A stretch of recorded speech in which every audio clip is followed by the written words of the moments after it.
The day was barely beginning when the savanna revealed its first whisper of danger. Among the golden grass, almost imperceptible, an African rock python moved with the slowness of one who is in no hurry, because it doesn't need to be. Its strength is not in speed, but in precision. With a body covered in patterns that confuse the gaze, it advanced like a living shadow, skirting shrubs and roots. No sound, only the natural tension of an ambush in progress. It waited for a slip. On the other end of the clearing, 3 leopard cubs played under the distracted supervision of a young female, perhaps an older sister. They rolled over dry leaves, gently nibbling each other, unaware of the threat taking shape a few meters away.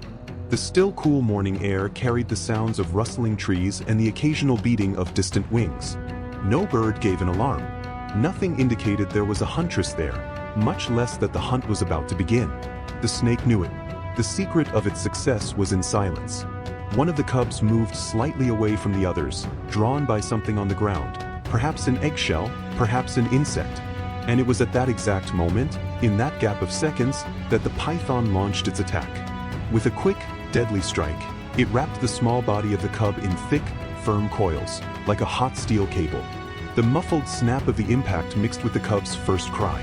The clearing, which minutes before overflowed with innocence, now trembled with the cold violence of nature in action.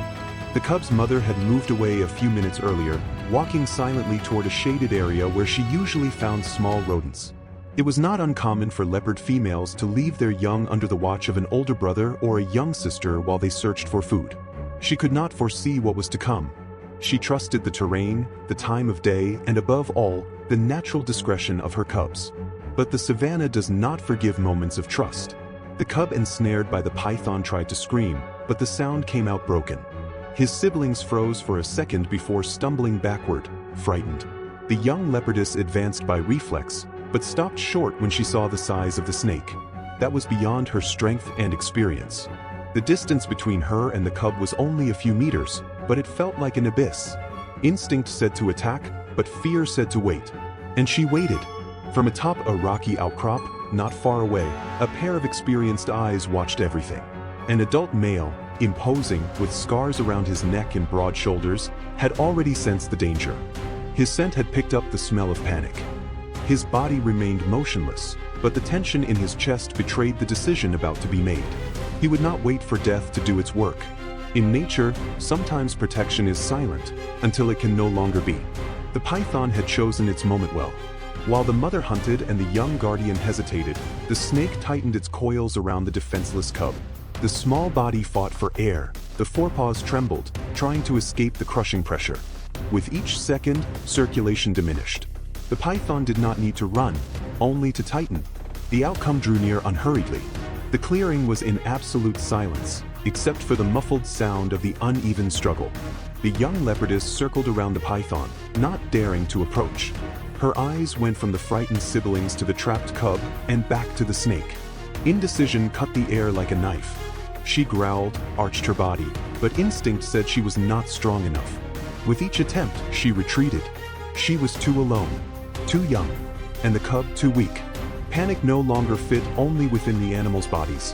It began to echo across the savanna. The ranger, positioned on a rocky formation in the background, watched everything from behind the camera's lenses. He could not intervene. His fingers gripped the binoculars tightly, but his presence there was only that of an observer. To note, to record, to learn. The park's policy was clear: do not interrupt natural processes. And that, as cruel as it might seem, was nature in the raw. But the ranger noticed something. The father had disappeared from the position where he was.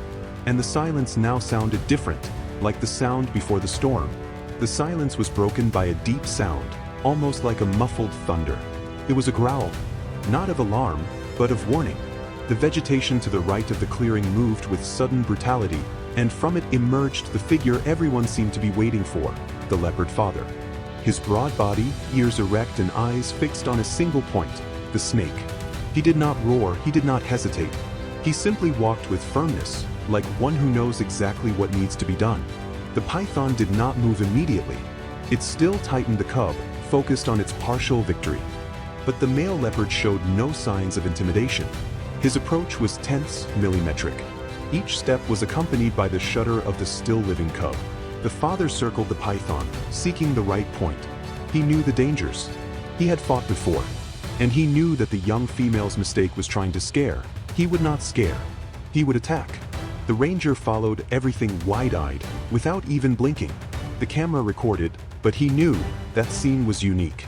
It was not fiction. It was not blind instinct. It was conscious decision. The leopard father evaluated, chose, acted. And he would act with precision. Nature does not always deliver redemption. But when it does, it is through courage. And courage was only a few steps away from biting. The attack was sharp, certain, like a lightning bolt breaking from the shadows. The leopard father advanced from the side, aiming at the python's neck region, the only point where it was vulnerable. His fangs sank in with strength and conviction. The snake reacted with a guttural hiss and tried to envelop the attacker, but it was already too late. The feline had leapt to the side, escaping the first coils. This was a fight of precision, not brute force. The python writhed violently, still trying to maintain pressure on the cub while defending itself from the greater threat. But now the leopard's priority was clear: to neutralize the snake, not just scare it. He lunged again, this time at the serpent's muscular back, digging in his claws as if opening a path through earth. The snake turned, wrapping part of its own body to protect its head, but lost space and time. The cub began to breathe. The clearing became a field of dust and quick movements. The young female, seeing the father's reaction, growled in the background, protecting the other two cubs. The ranger, motionless, captured every second with his lens, his heart racing. He knew a false move could turn the game. But that leopard did not err. It was as if each attack were calculated to the millimeter. The savannah watched. And now, for the first time since the beginning, the risk shifted sides. The leopard moved like a warrior trained by the jungle itself. Each leap deftly avoided the python's treacherous coils, which now tried to alternate between holding its prey and fending off the new attacker. The snake was pure strength, but the feline was speed and calculation. In a moment of distraction, the leopard drove his fangs into the base of the snake's head, forcing it to release one of the coils that held the cub. The fight was hand-to-hand. Sweat, dust, skin and scales. The python arched its body into a spiral, trying to envelop the leopard. But the adult male spun on himself, with a sharp movement of the hips, and freed himself from the attempt. With one paw, he pushed part of the serpent's body, using his claws like natural blades. The grass below tinged with loose soil and torn leaves. With each new strike, the python lost ground. With each new blow, the leopard gained time. Time of life for the cub. The cub, still trapped in part of the coils, began to emit louder sounds. He was alive, but his small body was still at risk. The leopard, alert, perceived the exact moment. He attacked the base of the snake with full force, forcing it to release the last rings. The python, now in total defense mode, writhed seeking escape. But it had lost. The jungle, previously in pure tension, now pulsed with instinctive relief. The rescue was complete. The last coil loosened like a defeated noose. The cub rolled to the side, gasping life. The leopard did not look at him. Not yet. His focus was fixed on the snake before him, which now reared up with a slow and sinister movement, neck in an S, mouth ajar, curved fangs shining under filtered light. The python did not flee, not yet. It was wounded, yes, but not defeated. The jungle, for an instant, froze. It was the second act of the duel. They faced each other like two masters from different schools. The snake, with its body of interlaced muscles, tensed the internal ribs like bowstrings. It was pure pressure, precision, waiting. The leopard, in turn, was fluidity. His chest swelled with contained anger, forepaws planted firmly on the ground, tail whipping the air. A dance between the quick and the patient, between the one who leaps and the one who tightens, between the cut and the strangulation. The python struck first, like a whip throwing its last card.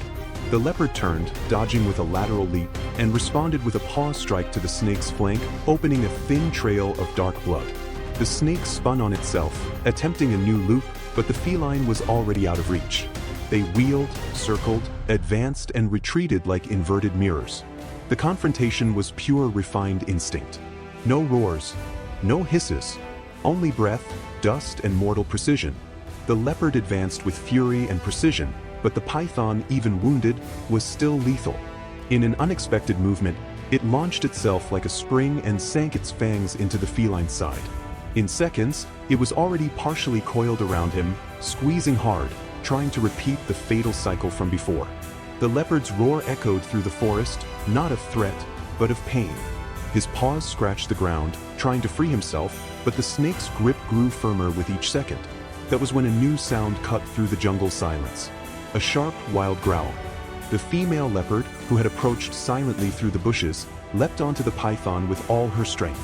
Her claws struck the snake's scaly back with violence, forcing it to loosen its grip. With one last effort, the male leopard broke free and stood next to his companion. Now it was 2 against 1, and the dynamics of the fight changed in an instant. The python, even enormous, was no match for a pair of predators in sync. Alternating blows, bites, scratches, the serpent tried to react, but its movements were already slow and imprecise. At last, it retreated, dragging itself through the undergrowth, its body marked by deep wounds. The pair did not pursue it. They stood side by side, panting, protecting the cubs in the background. In the jungle, there are no guarantees, only courage, instinct, and unity. That morning, what kept the little ones alive was the strength of the family.